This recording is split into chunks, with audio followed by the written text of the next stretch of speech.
I want you to analyze Indian sport if it had not had government, sarkari, administrative interference, non-sportsmen as at the helm of affairs, people in associations, federations, including BCCI, which is said to be a hot shot and doing so well, who have never played the game. So why has India suffered on this count?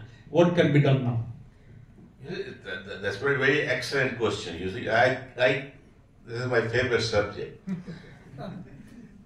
Sports and politics, they normally don't go hand in hand.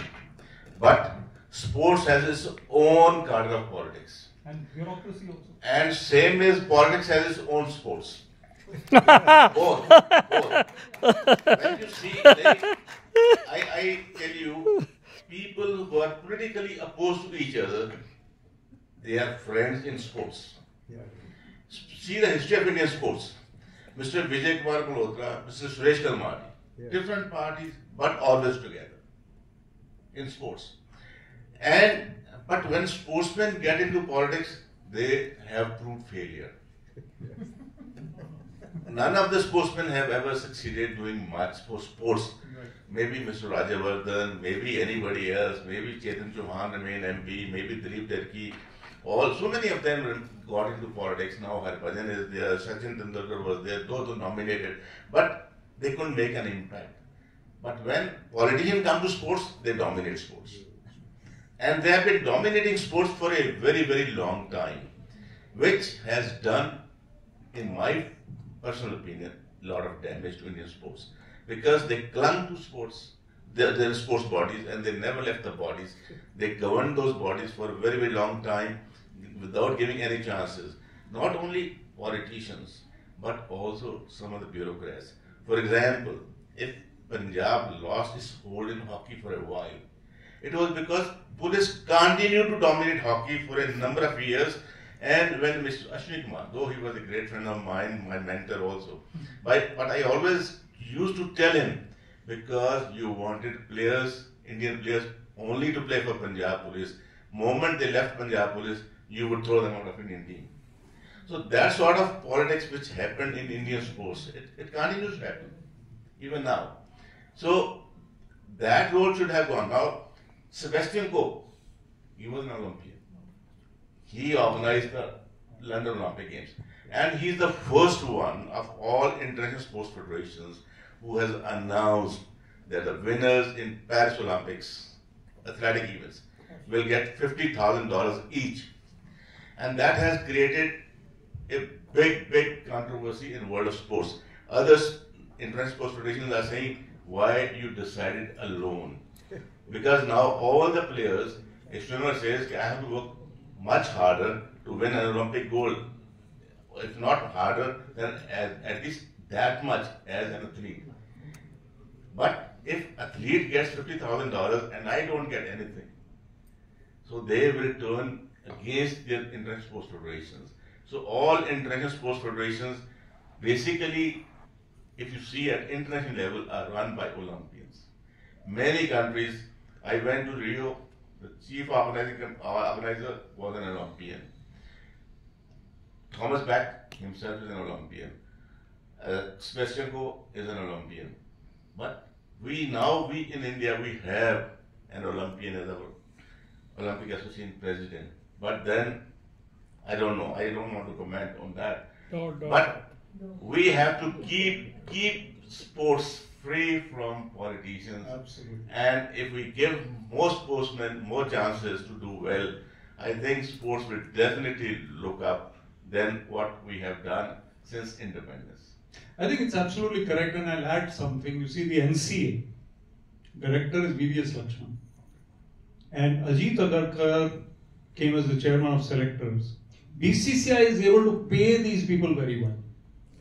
Now, they are top sports persons who became administrators or directors or whatever. If we get in more sports persons into running the sport, we have to pay them well. Government has to enhance the budgets. And it is also a fact, okay, IAS officers may be required at times, but we can create a cadre of sports persons in administration. I mean, Radhika ma'am would be the first to agree with me.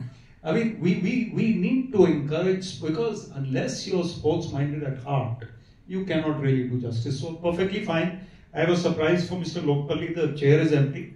Kindly come, I have a question for you. Aye. Ma'am, please come. The chair is empty. So I didn't spring a surprise on anyone else. I know he can handle it. Mr. Nakai could also have handled it. But आपको वहीं पे पूछ लेंगे. आइए, please come. No, now you can't ask any questions. Yeah. So I have a quick now rapid fire for you. For how is India going to do in the Olympics?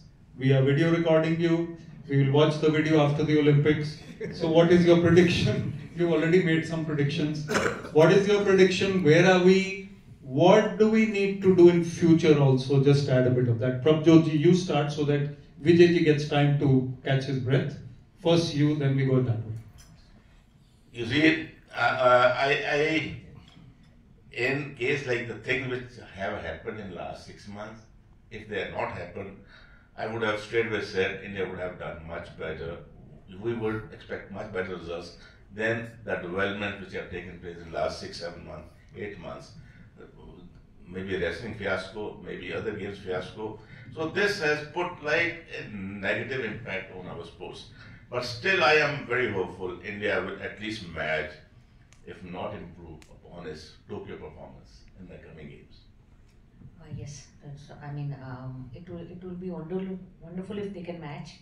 I think then we would be still very successful, and I really look forward. I am praying that the men's hockey team, because a team medal brings in a different euphoria, and the men's hockey team, I hope that they can go one up or just retain what they did.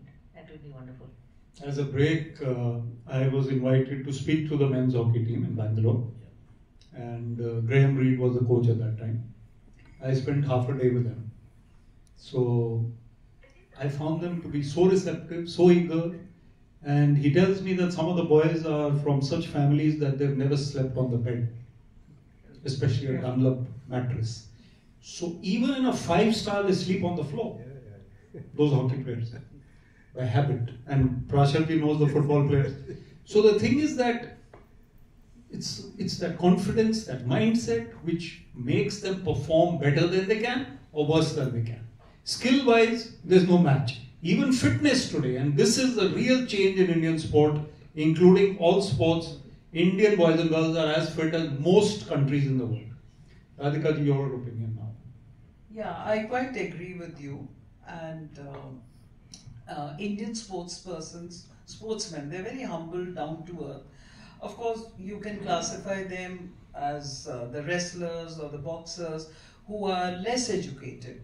But at the end of the day, they're all the same, at heart. They all want to win a medal. It's a question of how we handle them in terms of facilities. They have enough and more. Now, the government has really pumped in a lot of money and they're making an effort. And like Prabhjot said earlier, there are a lot of NGOs also who've come into the fray. So they're very well looked after. It's a question of course, the federation, that is a grey area. They really need to pull up their socks. Not all of them. Some of them are really good. Wrestling, I really feel sad about it because I was looking after the wrestlers at Sonipat, and that was one of my best posting I ever had. And I'm very passionate about them. Though initially, I used to wonder to myself, where have I landed myself into? Because going straight from Delhi to a rustic place like Sonipat, but at the end of it, I started loving it. And I really, really feel sad the way the federation has handled the wrestlers. That should not have been done. Totally agree. I think we all are unanimous in that. Vijay ji, India's chances in the Olympics? I'm very optimistic. But first, let me tell you that many top cricketers, they also sleep on the floor. Even today. It's good for us. Good for the back. Yes, that's the reason. So they are far more comfortable sleeping on the floor.